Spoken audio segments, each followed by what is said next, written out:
The idea of experimenting is to let go of the outcome and to focus on learning. That's it.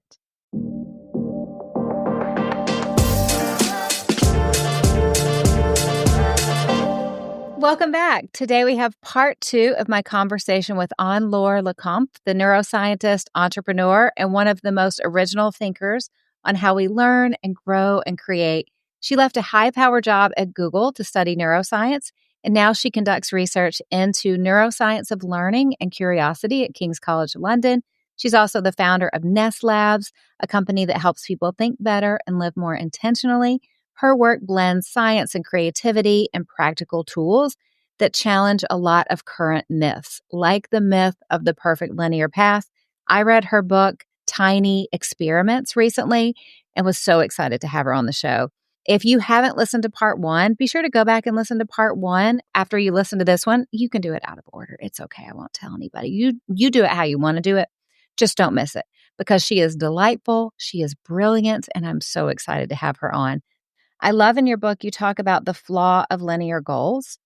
You say linear goals stimulate fear, they encourage toxic productivity, and linear goals breed competition and isolation. Talk about the flaw of linear goals, because this is music to my ears. I love everything that you say about it. I'm so excited to share with the audience. So a linear goal is when you have a specific outcome in mind. It's really the assumption that in order to be successful, you need to know where you're going, and then you need to work really, really, really hard to get there. And then you will be successful. And that creates all of those problems that you just talked about and that I describe in the book. There's the fear, the what if. What if this doesn't work? Because now I said I need to get there. It's very binary. Either you get there and you succeed, or you don't. And that's failure. So there's fear here. There's toxic productivity, because now that you've decided you need to get there, you reorganize your entire life and you manage your energy based on that goal, that linear goal that you created for yourself. And anything you do that is not in service of getting there, getting to that destination, all of a sudden starts feeling like a distraction. So time spent with the people you love, time spent taking care of yourself, time spent doing nothing, all of a sudden, this is time wasted that you're not spending working really hard to get to that destination. And the third problem is competition, because when everybody has a linear goal that they're trying to chase and to get to, it creates like a giant leaderboard that everybody's looking at and constantly asking ourselves, who's going faster? Who's doing better work? And why is this person I was in school with there already and I'm still here? And how come they're more successful than I am? And so again, this is something that only happens with linear goals, because if you're running tiny experiments instead, you're in your own sandbox. There's no way to compare yourself to each other because everybody's running different experiments. There is also no toxic productivity because you don't have this fixed destination. You don't need to get there by a certain time. And so if it takes a little bit longer, or if you decide to close that door and you decide that you're actually not interested anymore in exploring this, that's also completely fine. And there's less fear too, because there's no binary definition of success. Your only success, again, is to learn something new. So if this has been someone's mindset their whole life, they were steeped in it growing up, or it's baked into their DNA, and this is how they've been going, and all of a sudden someone's listening going, this is why I deal with fear. This is why I shame myself all the time about my productivity. This is why I feel like I'm behind all my friends. Where can she start to break out of this mindset? So scientists don't jump into designing experiments straight away. And I know there might be a temptation to say, okay, I'm going to design my first experiment. But any good experiment always starts with observation.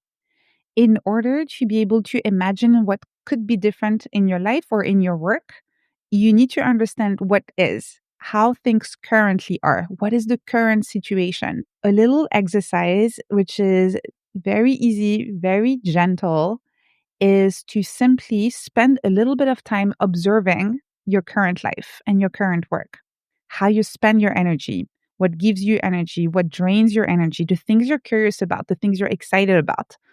And for that, I recommend something I call self-anthropology. The reason I why like it. I call it like that is because you're going to pretend for 24 hours that you are an anthropologist with your life as your topic of study. And what's interesting about the work of an anthropologist is that they go and study a new culture they know nothing about. So they don't have any assumptions, any preconceptions, but there's also no judgment.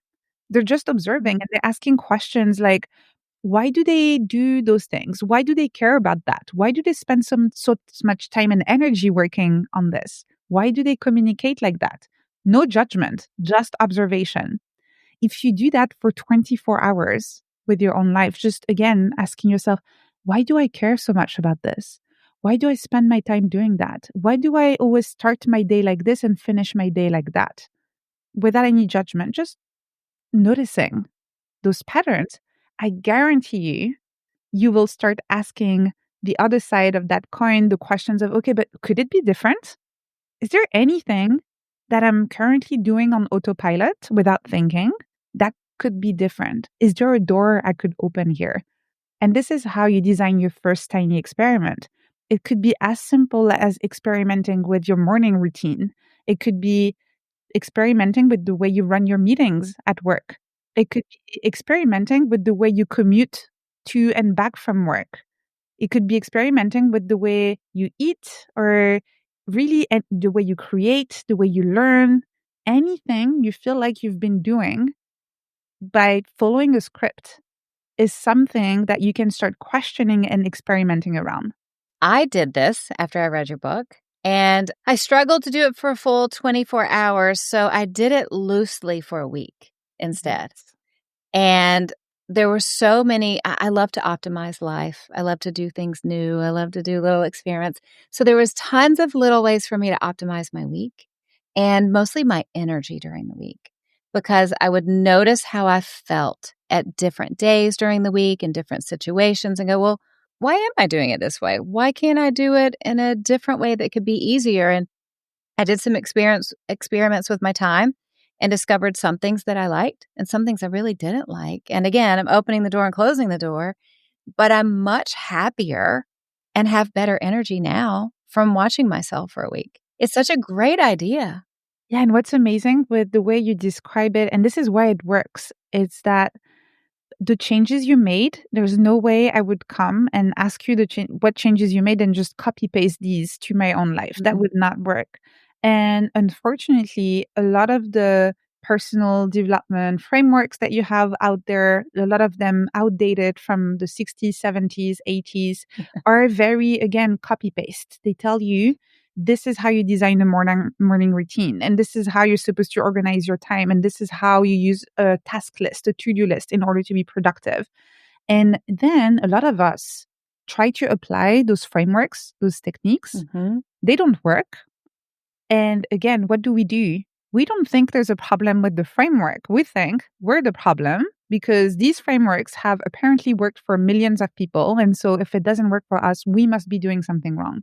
When in reality, the only framework that works is the one you have designed for yourself, that you have designed through self experimentation and through trying and discovering what works and what doesn't for you. And I would even add to this that the framework that works for you today might be different from the framework that works for you tomorrow.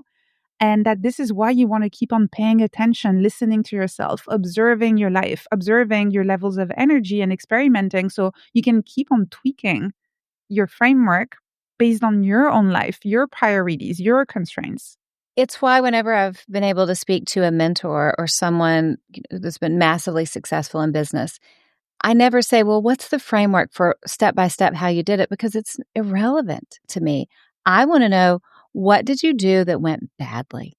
Mm. What mistakes did you make? Like, tell me what is a terrible disaster for you so I can take that information and put it in the back of my mind.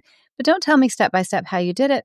And there's entire business models built on, I'm going to teach you my 5-step plan so you can be rich and famous. Well, it never works for anybody else. It worked for them because they had the special whatever they had to make it work.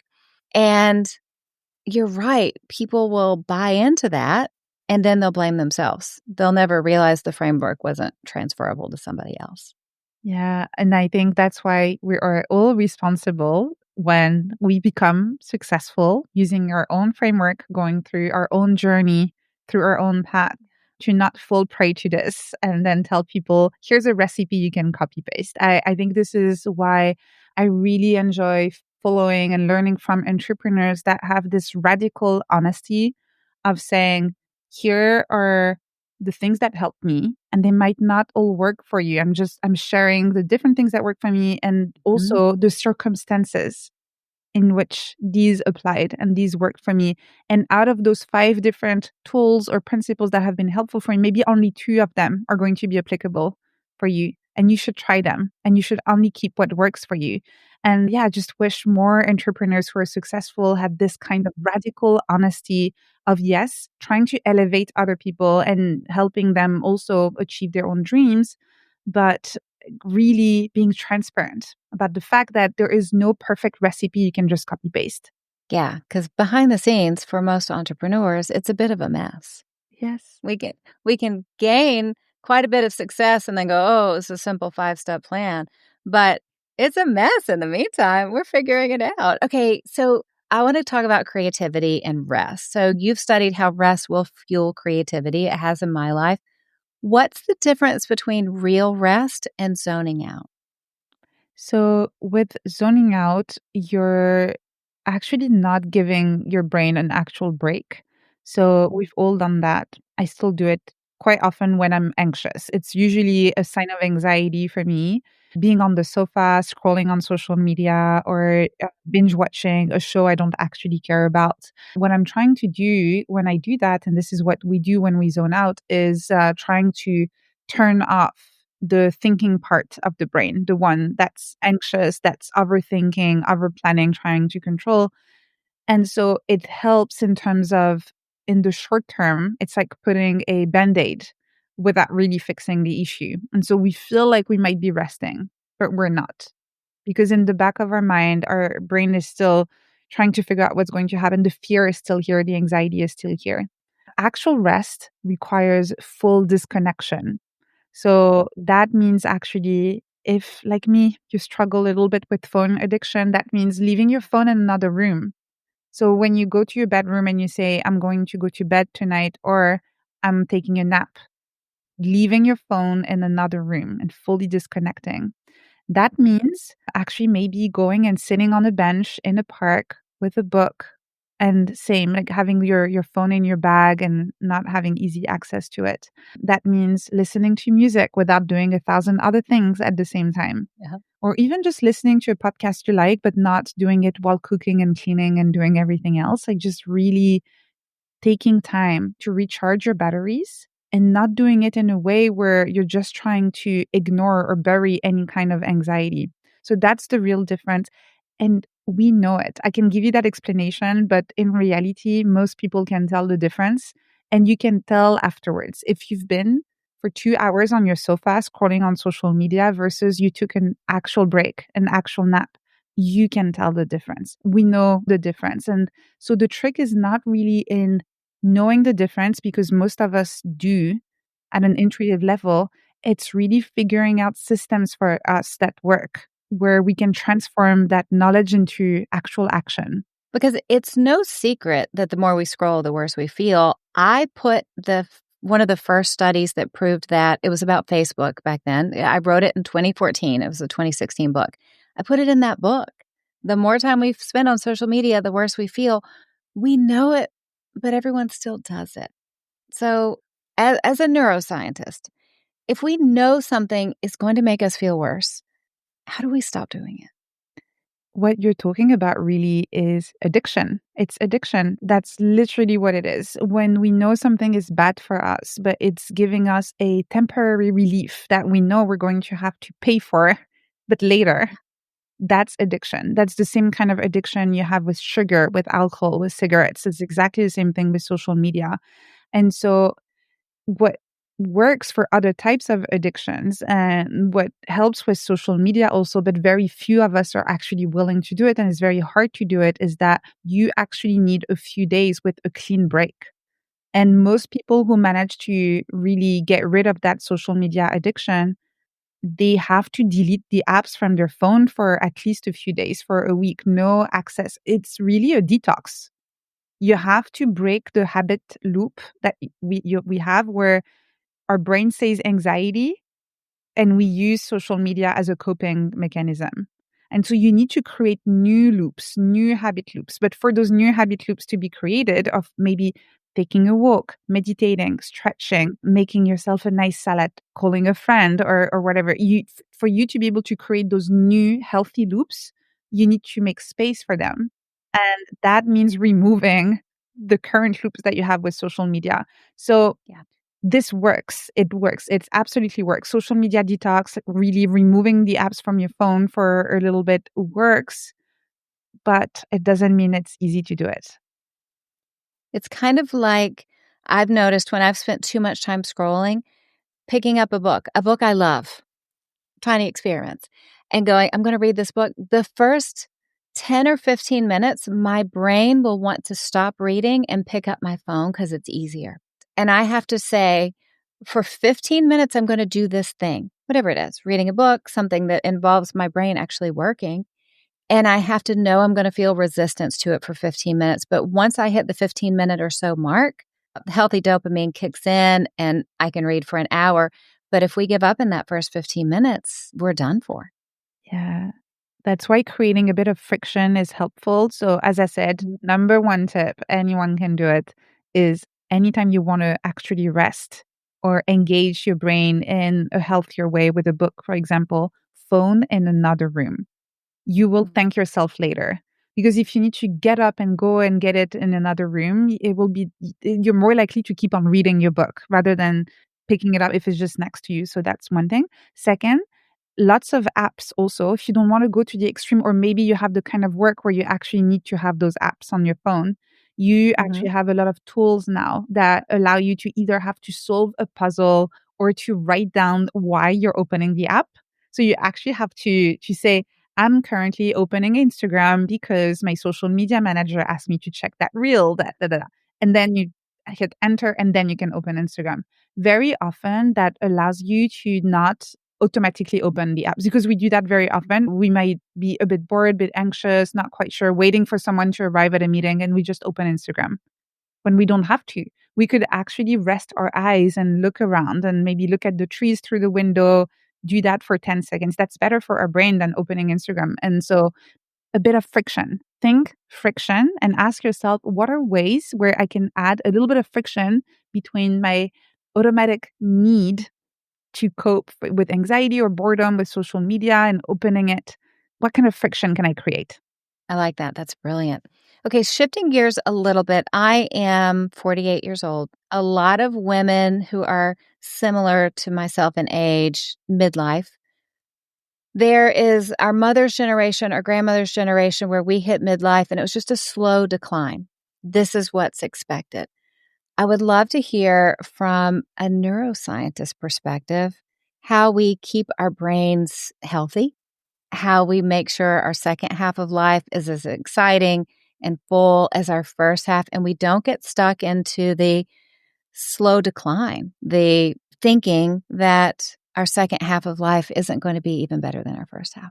Yeah, I always think about the three C's. And I think if you just make sure you keep them in your life, there is no reason you're not going to keep on growing. The first one is curiosity, keeping on learning. There is lots of research showing that one of the best ways to keep your brain engaged and keep your brain young is to keep on learning, keep on forming those new neural connections. So read those books, listen to those podcasts, travel. And by traveling, I don't even mean you need to go abroad. Like, just go to a nearby city, a town you've never been to, go and visit their museums and make it a trip.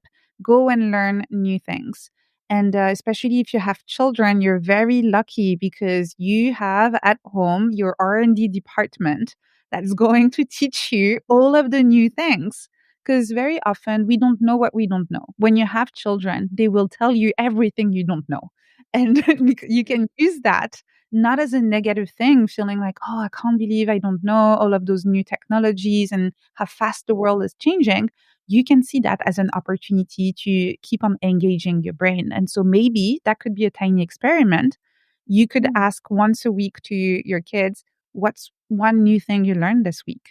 And then you go and read about it yourself. And this way you can kind of stay on top of everything new that's happening in the world. So curiosity is the first C. The second one is creativity. So curiosity is really about this inbound knowledge, absorbing knowledge and learning. Creativity is more about the sharing, the output, and just making sure that you keep on creating things and putting them in the world, sharing them with the world, and making a positive contribution. And for that, it could be literally anything, a bit of writing, journaling, painting, drawing, doodling, singing, dancing. I have a friend of mine who she's my also one of my former managers at Google. And I think, yeah, she's probably 48 or 49 too. And she just so much courage. I don't even know. I would not be able to do it yet. She just signed up for improv classes. And yeah, and so she's going to go and be at the end of the class, she's going to be on stage and actually do improv in front of an actual audience, which so courageous. I think it's amazing. But that's also a form of creativity. You're really stretching yourself and getting out of your comfort zone. And the last one, the last T is community or connection. It's really the idea that, again, so much research showing that being part of a social group, learning again from each other, connecting with others, having this feeling that other people are waiting for you.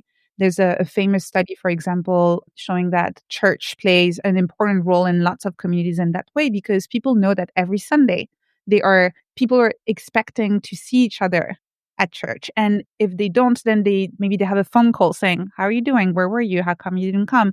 And so this sense of community and connection is also really important. What's really nice about curiosity, creativity, and community is that they're not separate pillars. They almost flow into each other. Because when you create something, you probably want to share it with other people. When you connect with other people, you also learn better. When you learn new things, it also feeds into your creativity and makes you more creative. And so you can really see those three aspects of your life as great ways, interconnected ways to take care of your brain and to age in a not only healthy way, but a fun way too. I love that. Okay, say disaster happens. All of your work is erased tomorrow. What is the one concept you want to leave with the world from your work? Just one. It's not a concept as much as a mantra. It's the one I repeat to all of my friends and my family. And it's really, you're perfect the way you are. Hmm. Yeah, there's always more you can learn and explore and do and have fun. But even if you did none of these things, you're perfect the way you are. Ah, I love that. That's beautiful. What is something really important for people to know that we haven't covered yet? You don't need to be a scientist to experiment. I think to go back to the very beginning of our conversation when you were saying, it's crazy, we're not being taught to do this, to try these things, to test and see what works and what doesn't. I think it's because the scientific method, which inspired my book, Tiny Experiments, is still described as this very complicated thing where you need to have a PhD in order to do it. And so for me, that's one of the most important messages is that anyone can experiment. Really, the idea of experimenting is to let go of the outcome and to focus on learning. That's it. If that's what you're doing, you're experimenting. Oh, I love that concept. This has been wonderful. We are breaking this up, and this is a two-part show because I had so much that I wanted to learn from you. I could have you on every week and just still have so much to learn from you, so much to learn from Tiny Experiments. I can't recommend it enough. Thank you so much for coming on the show. Will you share where we can find you and your work online? Thanks so much for having me. So, you can find the book absolutely anywhere books are sold. And I also write a weekly newsletter. Just go to nestlabs.com, enter your email address, and you'll hear from me every Thursday. I love it. Thanks again for coming on. Thank you. How great was she? Of course, I am giving away a copy of her book. Go ahead, tag her, tag me, and you'll be entered to win. And as always, thank you for being here. Thank you for investing in you. Thank you for getting the tools to make your life just a little bit better. You deserve to feel good. You deserve to have energy. You deserve to feel happier. You deserve to chase whatever God has for you. You deserve to open doors and close doors that don't work for you. It's not about being worried that we'll look silly because something didn't work out. We have to get past that and go, whatever God has for us in the future, just going to go for it. And it's going to be messy behind the scenes. Sometimes it'll be a disaster behind the scenes. That's okay. That's part of it. Getting the app out to the world was a total disaster for about 3 months where I went, I don't even know if it's ever going to work. But anybody who comes across it and comes across me would just go, oh, I'm sure she absolutely knew what she was doing and she felt totally prepared to build an app and launch it to the world. Absolutely not. Whatever it is that you're called to do will be messy behind the scenes. You will not feel comfortable. You'll not feel up to the challenge. You'll feel out of your depth. That is completely okay. You're here because you have gifts inside of you. Gifts that God placed inside of you. I believe in your dreams and I know you're making a difference in this world for good. That's why you're here. You're learning something twice a week.